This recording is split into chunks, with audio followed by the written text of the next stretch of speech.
কিরে তোর হেলমেট কই? স্যার আমার হেলমেট তো চুরি হয়ে গেছে, ভূতে গেছিলাম টাকা তুলতে, পরে আদি আমার হেলমেট নাই। হেলমেট চুরি হয়ে গেছে? আমার বাড়ি আবদার পাইছো, যা কইবা তাই বুঝমু। ওই তোর হেলমেট নাই, তুই 2000 টাকার মামলা খাইবি। Sir sir sir sir sir মামলা দিয়েন না স্যার। স্যার স্টুডেন্ট ভাইরা তো আমার ধরছিল, দুইটা আমার অনেক পানিশমেন্ট দিছে, ওইখান থেকেই তো আসলাম। ওই হন, ওর কাছে ওরা করতেছে, আমার কাছে আমি করতেছি, বুঝছস? যা মামলা দিয়ে দিলাম। তোর আর ভালো লাগে না, স্টুডেন্টও পানিশমেন্ট দিল, পুলিশও এনে মামলা দিয়ে দিল। ওই যা যা যা সামনে বাড়া।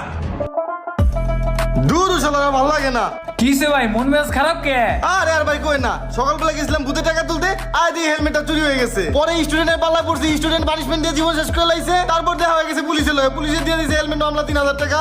আপনি কোন সকাল সকালে তো ভালো লাগে, পুরা মন মেজাজ খারাপ নিয়ে। কি কোন ভাই হেলমেট হারাই গেছে, ওটা তো দামি হেলমেট। আচ্ছা কি আর করার, আরেকটা হেলমেট নিয়ে যান।